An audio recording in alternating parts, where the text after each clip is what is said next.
여러분의 가정과 인생이 행복하십니까? 우리 가정과 인생에 있어서 행복의 조건이 뭘까요? 사람마다 자신이 행복하다고 생각하는 기준이 다르겠죠. 어떤 사람은 가정 안에서 사랑과 소통을 인생의 행복의 조건으로 강조합니다.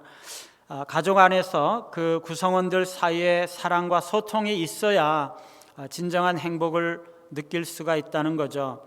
가족 구성원 간의 애정과 배려, 그리고 서로 간에 서로에 대한 이해와 공감, 이런 것들이 있다면 이 가정은 행복의 보금자리가 될 수가 있다는 거죠. 또 어떤 사람은 경제적인 안정을 행복의 조건이라고 생각할 것입니다. 경제적인 안정이 있어야만 가족 구성원들의 기본적인 욕구를 충족하고 삶의 안정감을 느낄 수 있다고 보는 거죠. 충분한 경제적인 여유가 없다면 가족 구성원들은 다양한 경험을 한다든지 새로운 시도를 한다든지 도전을 한다든지 아니면 풍요로운 삶을 누릴 수가 없다는 거죠. 또 다른 사람은 가족 구성원의 성격과 가치관이 일치해야 인생의 행복을 느낄 수 있다고 말할 수 있습니다. 그래야 가족 구성원 사이에 갈등과 불화를 줄이고 조화로운 가정을 세울 수가 있다는 거죠. 서로의 차이점을 인정하고 존중할 수가 있다면 가족 구성원들은 행복한 삶을 살 수 있다는 것입니다. 사람마다 자신이 생각하는 행복의 조건들이 다를 수가 있겠죠. 그러나 오늘 말씀은요, 우리 그리스도인들에게, 모든 그리스도인들에게는 가장 중요한 행복의 조건이 있는데 그것은 바로 성령 충만이라고 말씀하고 있어요. 여러분, 늑대와 함께 춤을이라는 영화를 혹시 기억하십니까? 미국에서 남북 전쟁 당시에 한 중위가 서부로 발령받아 갔는데 가서 보니까 이미 요새가 허물어져서 버려져 있었어요. 그래서 혼자 그것을 지키게 되는데 우연히 인디언 부족을 거기서 만나서 그들과 함께 생활하면서 그들에게 동화되어 가는 그러한 이야기입니다. 늑대와 함께 춤을 춘다는 것은요, 이 늑대로 상징이 되는 인디언 부족의 문화와 정신을 받아들이고 그것에 동화되어 가는 것을 말해요. 이 중위는요, 처음에 인디언을 야만인이라고 생각을 했어요. 그래서 그러나 그들을 깊이 이해하게 되면서 그들을 받아들이고 행복을 느끼게 되는 거죠. 말하자면 이 중위에게는요, 늑대와 함께 춤을 추는 것이 그에게 새로운 행복을 주었던 것입니다. 그런데요, 우리에게 가장 중요한 행복의 조건은요, 주님과 함께 춤을 추는 것이에요. 늑대와 함께 춤을 추는 것이 아니라 주님과 함께 춤을 추는 것이에요. 주님의 말씀, 주님의 가치관과 정신을 깊이 이해하고 그것을 받아들이는 것, 그리고 그것에 따라서 사는 것, 그것이 가장 행복한 것입니다. 성령 충만한 사람은요, 주님과 함께 춤을 추는 것이에요. 오늘 우리는 성령 충만이란 무엇인가? 성령 충만을 방해하는 것은 또 뭔가? 어떻게 성령 충만을 받을 것인가 하는 것에 대해서 살펴보겠습니다.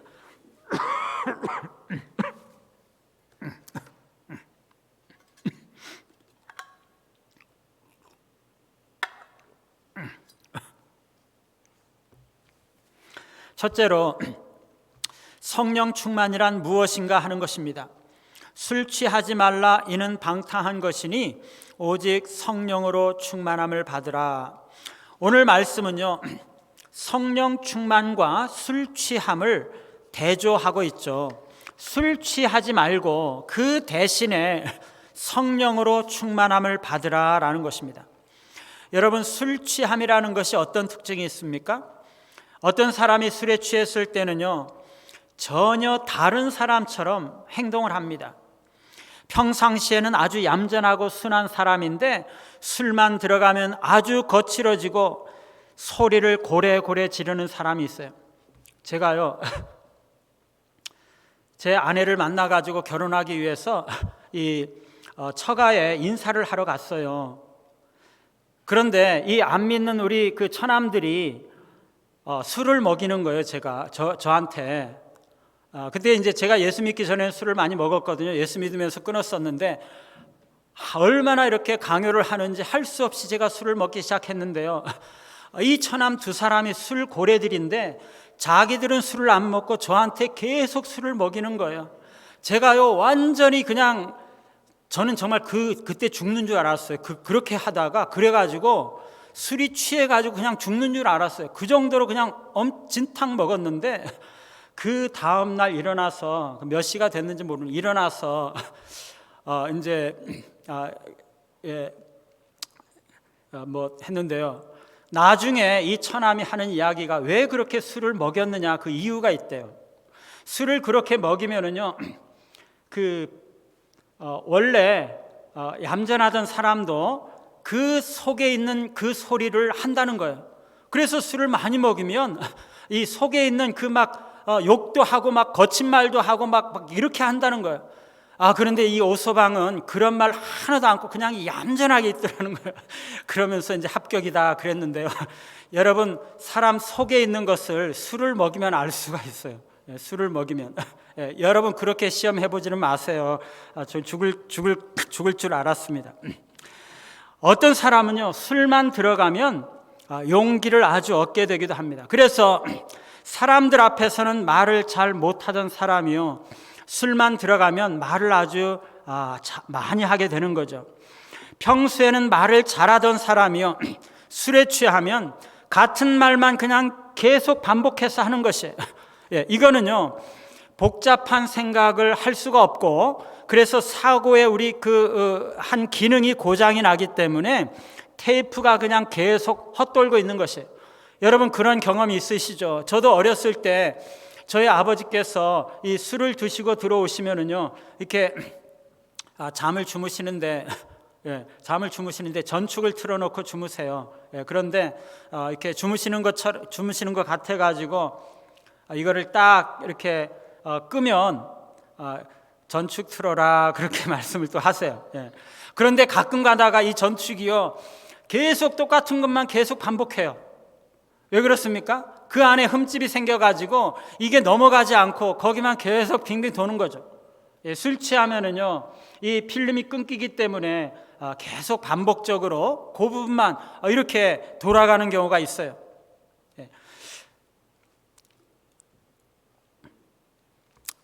술은요 사람의 감정을 흥분시키는 역할을 하기도 합니다. 그리고 현실을 잊게 만들어요. 그래서 많은 사람들은요 너무나 힘들고 고생스러운 현실을 잊어버리고 이 설움을 달래기 위해서 스스로 술에 취해 들어가는 그런 경우도 많이 있는 거죠.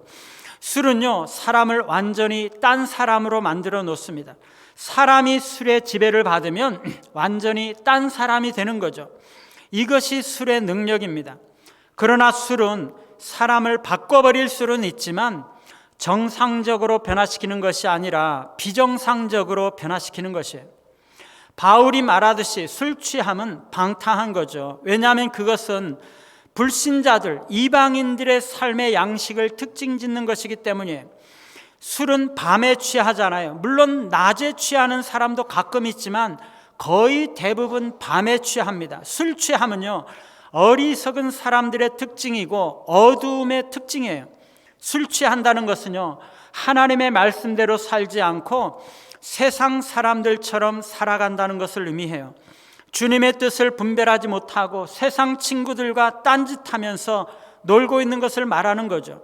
세상 친구들과 어울리고 세상 일에 빠져서 살아가는 것, 그게 술 취한 삶이에요. 술 취하지 말라는 것은요 이방인들처럼 살지 말라는 것이에요. 바울은요 술 취하지 말고 그 대신에 오직 성령의 충만함을 받으라고 말씀하고 있습니다. 성령으로 충만함을 받는 것은요 술 취하는 것과는 정반대이지만 어떤 면에서는 아주 유사해요. 술 취한 것과 마찬가지로 성령이 그 영혼 가운데 가득 부어진 사람은요, 완전히 딴 사람이 되는 것이에요.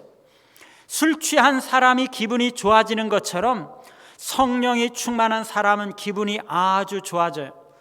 하나님은 우리 안에 성령을 부으셔서 우리의 영혼을 극대치까지 고양을 시키는 것입니다. 이것은요, 지상에서 하늘의 기쁨을 맛보는 것이에요.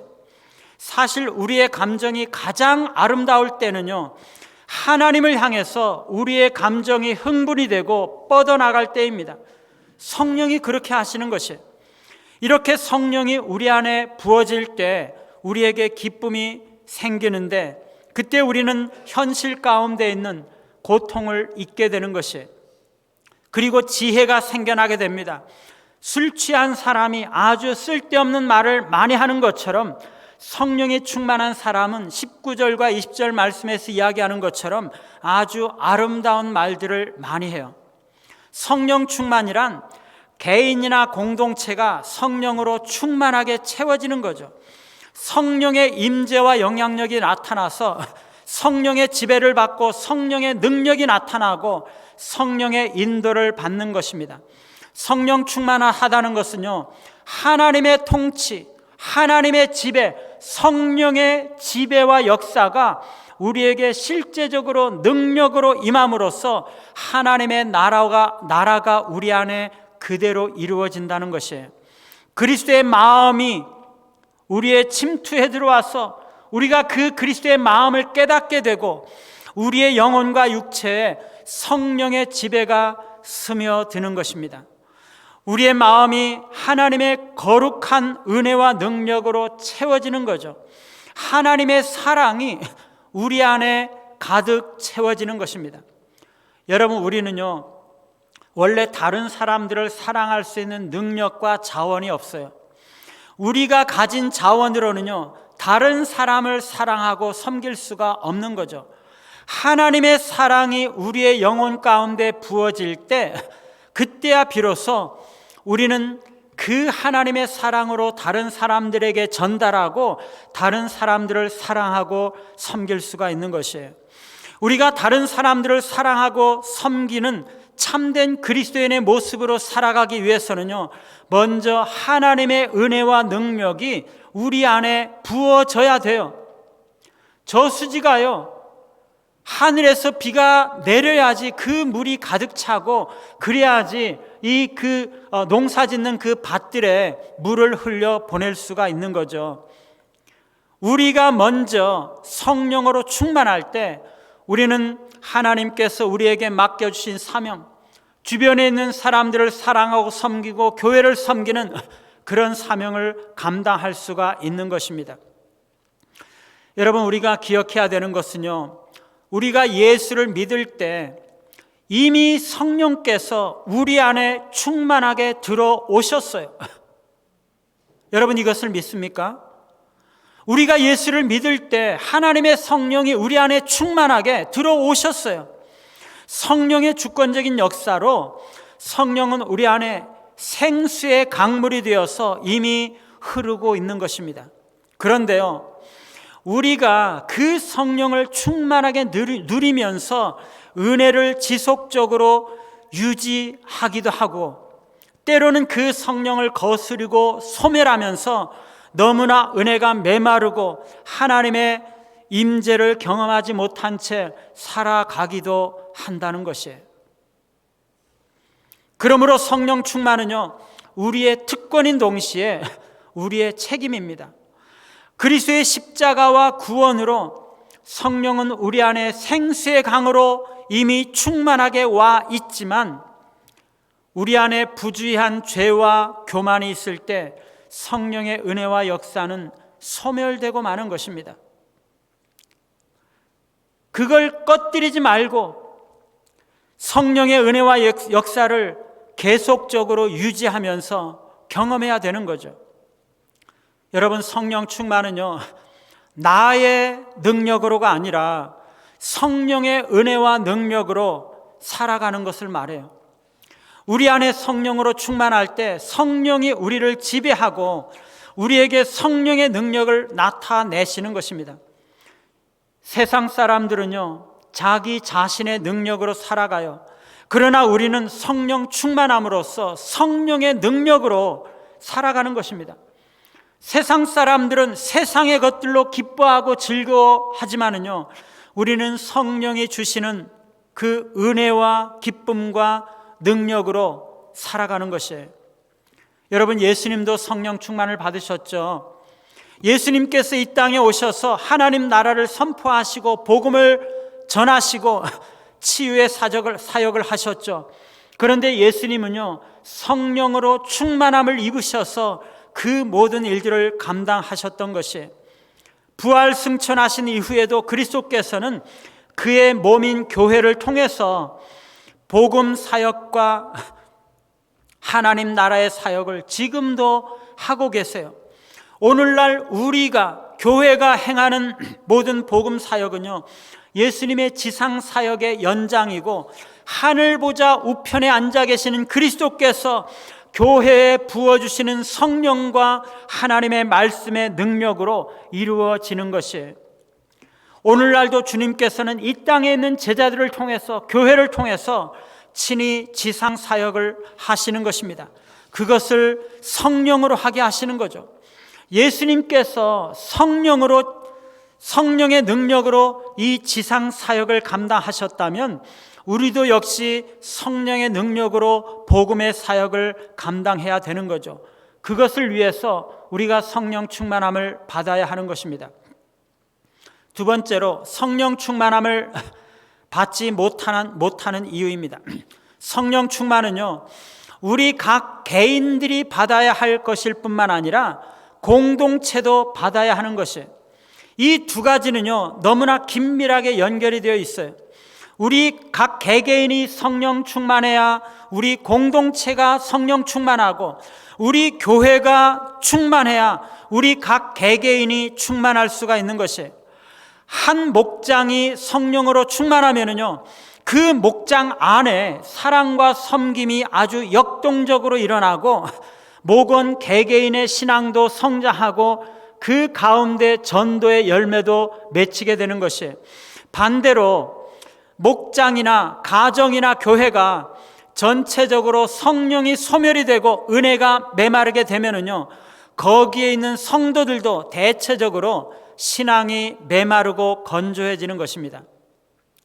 성도들이 기도를 많이 하는 공동체는요, 다른 사람이 보면 압니다. 어떤 사람이 우리 교회에 와서 딱 한 번 예배를 드려보면은요, 그가 영적으로 민감할수록 이 교회가 영적으로 얼마나 충만한가 아닌가 그것을 아는 것이에요. 기도를 많이 하고 은혜가 살아있는 교회에 오면은요, 그 사람이 아무것도 하지 않았는데도 그냥 예배 시간에 예배당 안에 걸어 들어오기만 했는데도요, 성령이 너무나 강력하게 역사해서 그냥 막 눈물이 나고 감동이 되고 기도가 저절로 나오는 것이에요. 여러분, 우리 교회가 그런 교회가 되었으면 좋겠어요. 우리가 기도를 많이 해야 돼요. 그리고 우리 교회가 하나가 되어야 돼요. 성도 간에 단절과 갈등이 있으면은요, 이 공동체 안에 성령이 충만하게 거하지 못하시는 것입니다. 물론 성령이 우리 교회 안에 계십니다. 그리고 그러나 충만하게 역사하지는 못하시는 거예요. 성령이 흘러가야 되는 것이에요. 이 공동체 안에 우리 서로 간에 성령이 흘러야 하는 것이에요. 성도들 간에 단절과 충돌이 있으면은요, 공동체 안에 성령이 흐르지 못해요. 그러면은요, 공동체 전체도 메마르게 되고 그 단절된 지체도 성령이 더욱 신앙과 성령이 메마르게 되는 것입니다. 개인이건 공동체건 죄가 있으면은요, 성령 충만 받지 못해요. 바울은요, 성령을 소멸치 말라라고 명령했습니다. 성령을 소멸한다는 것은 성령이 없어진다거나 떠난다는 것이 아닙니다. 불같이 일어나는 성령의 감동과 역사와 은혜를 죄를 범함으로 인해서 소멸해버리고 뜨거운 성령의 은혜와 감동을 거부함으로써 그것을 차갑게 만들어버리는 것이, 우리가 예배를 드리고 찬양하고 기도하고 그러면은요, 우리 안에 성령이 역사하심으로써 성령으로 충만하게 됩니다. 기쁨과 감사가 충만하게 넘쳐나죠. 믿음과 용기가 충만해집니다. 생각이 잘 떠오르고 사고력과 판단력이 아주 좋아져요. 그런데 그때 분노를 발하거나 죄를 짓거나 악한 마음을 품으면요, 성령이 소멸되어 버리는 것이에요. 그래서 순식간에 그 충만해 있던 마음이 사그러져 버리고 부정적인 감정과 곤고함, 절망감으로 가득 차게 되는 거죠. 이게 성령을 소멸해 버리는 것이에요. 성령은요, 성도들의 안에서 때로는 어려운 사람들을 도와주도록 뜨겁게 감동하실 때가 있어요. 이러한 경우에 성도들이 그 감동을 억누르고 불순종하게 되면 그 감동은 식어질 수가 있어요. 성령은요, 인격적인 분이시기 때문에 억지로 우리에게 순종을 강요하지 않으시기 때문이에요. 여러분, 항아리에 담겨있는 그 구정물을 버리지 않고도 거기에 깨끗한 물로 새롭게 채울 수가 있습니까? 아니죠. 그 안에 있는 것을 내버리고 나서야 새로운 물로 채울 수가 있는 거죠. 우리 안에 인간적인 생각, 세상적인 생각이 가득 차 있으면요, 성령으로 채워질 수가 없어요. 하나님의 살아계신 말씀으로 채워질 수가 없는 거죠. 우리 안에 다른 사람들을 향한 공격이나 정죄나 비난, 이런 말이나 생각, 태도가 있으면요, 성령 충만 받지 못해요. 이런 것들은요, 마귀의 일이죠. 우리가 마귀적인 생각이나 충동을 받아들이면 우리는 마귀의 지배를 받게 되는 것이에요. 우리가 죄악된 생각, 세상적인 생각들을 받아들이고 그것에 동의해버리면 우리는 원수의 지배와 영향력을 받게 되는 것이에요. 그것은요, 성령 충만을 대적하고 방해하는 것입니다. 우리 마음에 음란한 생각을 받아들이면요, 그 생각이 우리 안에 영향력을 미치게 돼요.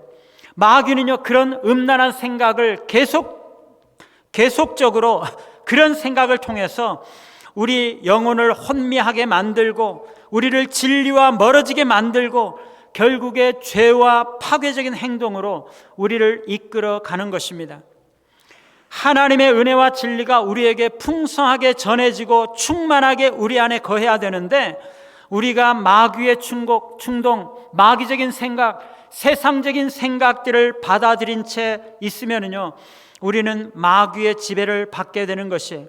그러면 우리는 마귀에게 끌려가는 삶을 살게 되는 것입니다. 그러면 우리 자신과 남들과 공동체를 파괴하는 방식으로 행동하고 살게 되는 것입니다. 그것은요, 성령 충만한 삶을 사는 것과는 정반대의 삶을 사는 거죠. 마귀로 충만해져서 마귀에게 지배를 받고 끌려다니는 삶을 사는 것입니다.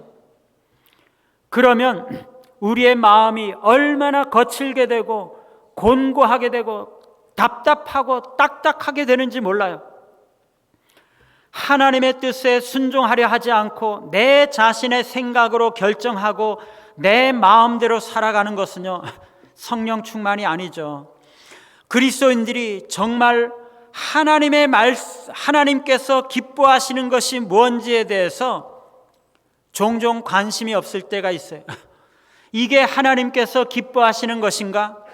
그걸 고민하지 않고 다른 사람들이 하는 대로 그대로 그냥 결정해버리고 그냥 내 마음대로 행동해버리고 마는 거죠. 이거는요, 내가 왕이 되는 것이에요. 그것은 마귀의 지배를 받고 마귀의 통제를 받는 것입니다. 내 마음대로 살아가는 것은요, 마귀의 지배를 받는 것이에요. 여러분, 불신자들은요, 아주 똑똑하고 때로는 아주 탁월하게 윤리적으로 그렇게 도덕적으로 살아갈 때가 있어요. 아주 훌륭한 삶을 살아갈 때도 있어요. 그러나 여전히 불신자들은 마귀의 지배를 받고 있는 거죠.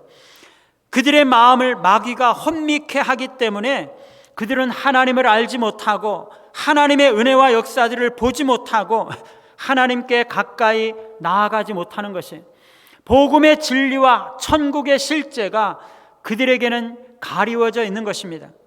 신자들이요, 자기 마음대로 살아가는 것, 그것은 불신자들과 비슷하게 살아가는 것이, 특히 세상적인 가치관을 따라 살아가는 것은요, 마귀의 지배를 받고 살아가는 것입니다. 우리 성도들은 마귀의 지배로부터 원리적으로, 법적으로 이미 자유함을 얻었어요. 그리스도의 십자가 권세가 우리를 마귀의 지배력으로부터 벗어나게 하신 거죠.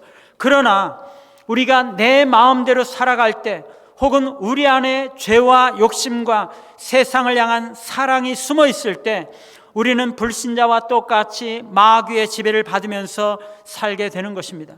그것은요, 성령 충만과는 너무나도 다른 거죠. 정반대인 것이죠. 우리가 정직하지 못하고 마음에 뭔가를 감추고 있는 것은요, 성령 충만을 방해합니다. 물론 우리가 다른 사람들에게 이야기하지 못하는 그러한 부분이 있어요. 모든 것을 다 이야기해야 하는 것은 아닙니다. 누구나 비밀이 있고 사적인 영역이 있는 거죠. 사람에 따라서 다른 사람들에게 노출하고 공개하는 그런 한계와 영역이 다 다르죠. 그러나 우리 안에 부패한 것, 더럽고 은밀한 것들을 감추고 있다면 그것은 우리로 하여금 마귀의 지배를 받게 하고 그리스도의 은혜와 복을 누리지 못하게 하는 너무나 치명적인 것이죠. 우리가 다른 사람을 용서하지 못하고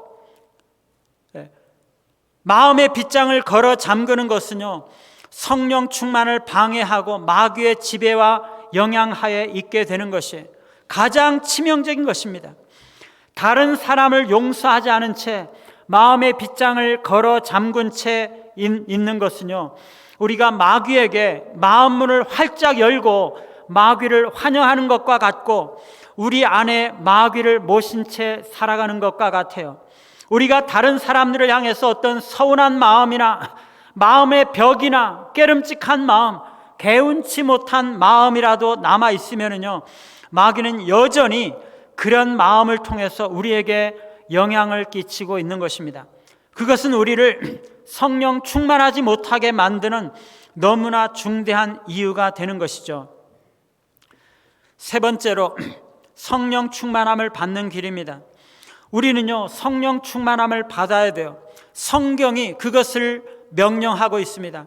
성령 충만은요, 완전을 의미하는 것은 아닙니다.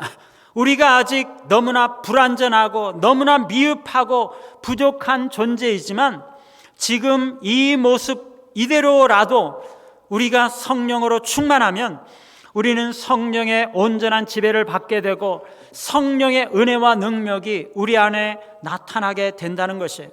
우리는 내 안에 계신 성령이 더 많이 나를 주관하고 인도하고 아무런 장애도 거리낌도 없이 자유롭고 편하게 역사하시는 데까지 나아가야 되는 것이에요. 그리고 이 일이 이 세상의 그 어떤 것들보다도 우리 인생의 가장 중요한 목표가 되어야 되고 신앙생활에 있어서 어떤 사역이나 활동보다도 최우선 목표가 되어야 하는 것이에요. 목회자든 일반 성도들이든 성령이 더 많이 나를 지배하고 주관하고 인도하시고 역사하시도록 우리 자신을 성령께 의탁해야 되는 것이에요. 여러분, 이게 안 되면요, 우리도 불행하고 주님도 불행한 것이에요. 이게 되면요, 우리도 행복하고 주님도 행복한 거죠. 우리는요, 개인적으로나 공동체적으로나 성령 충만을 사모하고 기대해야 돼요. 성령 충만은 우리 각자와 공동체에게 주어지는 특권인 동시에 의무요 책임입니다. 공동체가 성령 충만해야 우리 성도 개개인들이 다 성령 충만하고 우리 개개인들이 성령 충만해야 이 공동체가 성령으로 충만하게 되는 것이에요. 교회 안에 기도가 쌓일 때 이 공동체 안에 하나님의 말씀이 풍성하게 주어지고 운행할 때 이 공동체 전체가 성령으로 충만하게 되는 것입니다. 성령으로 충만함을 받으라, 이 말은요, 성령으로 내 자신을 계속적으로 충만하게 채워지게 하라, 그런 말입니다. 계속적으로 충만함을 받아야 한다는 것을 함축하고 있어요. 성령 충만은요, 한 번에 이루어지는 것이 아닙니다. 계속적으로 경험돼야 되는 것이고, 또 우리가 그것을 지속적으로 유지해야 하는 하나님의 은혜인 거죠. 과거에 받았던 충만은요, 자동적으로 지속되지 않습니다. 우리는 날마다 새롭게 성령으로 충만함을 받아야 하는 것이에요.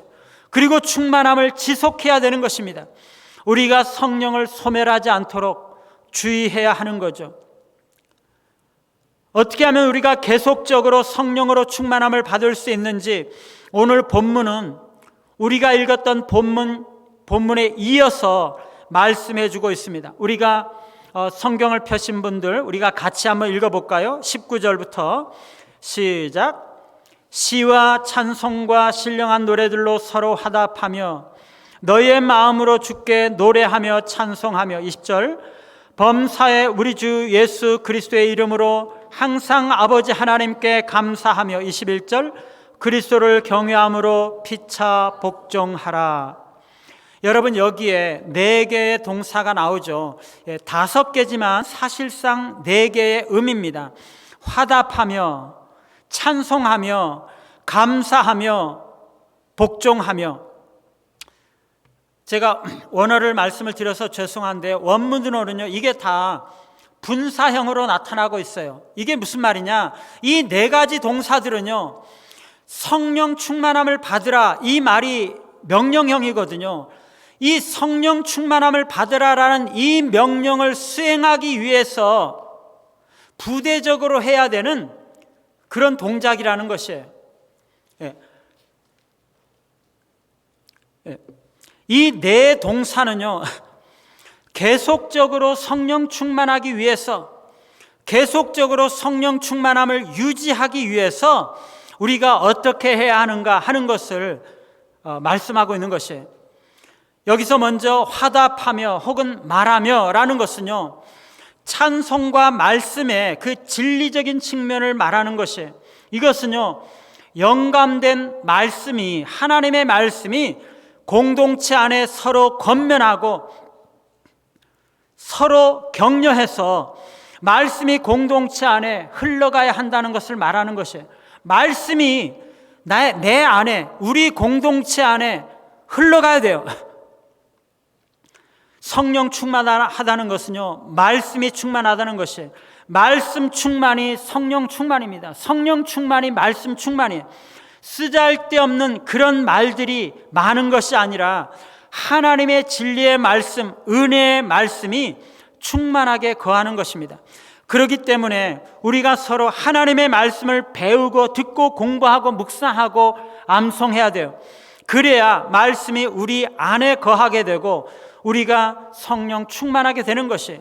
그리고 공동체 안에 성령이 충만하게 거하시기 위해서는요, 우리 안에 있는 말씀을 서로 나누고 서로 흘러가게 해야 됩니다. 그때 나뿐만 아니라 이 공동체가 성령 충만하게 되는 거죠. 우리 안에 말씀이 없으면요, 성령 충만해질 수가 없어요. 말씀이 아니라 세상 생각들로, 인간적인 생각들로 충만해지면 성령 충만하지 못하는 거죠. 이게 개인적인 차원이나 공동체적인 차원이나 똑같아요. 두 번째는요, 찬송하며 혹은 노래하며. 이것은 마음으로부터 우러나오는 찬양이 나의 영혼과 공동체 가운데 흘러가게 해야 된다는 것을 말해요. 여러분, 우리가 찬양하면은요, 성령이 임합니다. 시인은요, 이스라엘의 찬송 중에 거하시는 주여라고 외치고 있습니다. 하나님은요, 찬송 중에 거하시는 하나님이세요. 우리가 찬양하면 하나님의 임재가 나타나는 거죠. 우리가 하나님을 높이면 하나님의 영이 임재하는 것입니다. 그래서 어둠이 물러가는 것이에요. 그런데 우리가 찬양하는데도 임재가 나타나지 않을 때가 있어요. 그 이유가 뭐죠? 찬양하는 우리의 마음과 생각이 죄와 더러운 것들에 붙잡히고 더럽혀져 있기 때문에 그래요. 그 더러운 것들을 통해서 원수 마귀가 들락날락거리고 역사하고 공동체와 신자를 방해하는 것입니다. 그러면 우리가 많이 찬양해도 우리 마음이 하나님의 진리와 연결될 수가 없어요. 그러나 우리가 죄들을 회개하고 하나님 앞에 찬양하고 하나님을 높여드릴 때 하나님의 성령이 우리 안에 임재하는 것입니다. 세 번째는요, 감사하며. 나의 입술에서 감사가 흘러나오고 공동체 안에서 서로 감사가 흘러가게 해야 된다는 거죠. 우리가 감사하는 마음이 있을 때 우리 안에 은혜가 회복이 되고 성령이 임재하는 것입니다. 우리가 서로에게 감사할 때 우리 공동체 안에 성령의 은혜가 나타나는 것이에요. 마지막으로 복종하라. 공동체 안에서, 목장 안에서 서로에게 상호 복종하고 섬김이 흘러가게 해야 한다는 것입니다. 목장이나 공동체가 하나님의 성령으로 충만해지기 위해서는요, 다른 사람을 사랑하는 것으로 충만해질 필요가 있어요. 반대로 우리가 공동체 안에서 다른 사람을 사랑하는 마음으로 충만하고 사랑으로 다른 사람들을 섬기면은요, 공동체 안에 성령으로 충만하게 채워지는 것입니다. 목장 모임에서 이게 흘러야 되는 것이에요. 우리의 목장 모임이 활성화되고 우리 공동체가 활성화되는 것은요, 성령 충만을 통해서 이루어지는 것입니다. 반대로 성령 충만은 목장과 공동체를 활발하게 하고 살아있게 만드는 것이에요.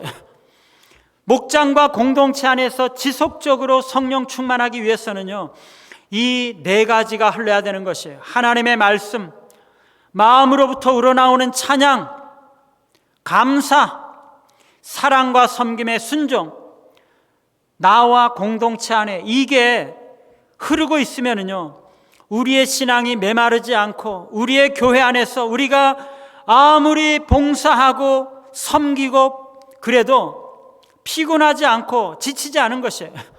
그런데 우리가 성령으로 충만하지 않고 메마르고 있으면요, 작은 수고를 했는데도 너무나 지치고 힘든 것입니다. 우리에게 성령의 불이 임하면 우리의 마음속에 있는 죄들이 다 태워지고 그 죄들을 통해서 우리를 혼미케 했던 원수 마귀의 영향력이 제거가 되는 것이에요. 그러면 우리 안에 하나님의 성령으로 충만케 되고 성령의 놀라운 은혜와 역사가 우리의 삶 속에 충만하게 나타나게 되는 것입니다. 여러분, 성령 충만은요, 우리의 힘으로 사는 것이 아니라 우리 안에 충만하신 성령의 은혜와 능력으로 사는 것이에요. 우리가 성령 충만할 때 주님의 자원이 공급되고 우리 안에 있는 모든 잠재력을 최대한대로 사용할 수가 있습니다. 성령 충만할 때 우리는 하나님과 협력하는 것입니다. 하나님의 말씀과 하나님의 뜻에 우리가 순종하며 믿음으로 응답하면 하나님은 우리를 통해서 일하시는 것입니다. 하나님이 말씀하실 때 우리가 믿음으로 반응하면 하나님께서 역사하시는 거죠. 하나님의 그 댄스 스텝에 우리가 믿음으로 반응할 때 하나님께서 역사하시면서 우리는 하나님과 함께 춤을 추는 것이에요. 그때 바로 하나님의 역사가 나타나는 거죠. 성령 충만함은요, 주님과 함께 춤을 추는 것이에요. 성령 충만함으로써 주님과 함께 보조를 맞추고 주님과 함께 춤을 추시면서 주님께서 기뻐하시는 성령의 은혜와 열매가 나타나시는 우리 모두와 공동체가 되시기를 간절히 바랍니다.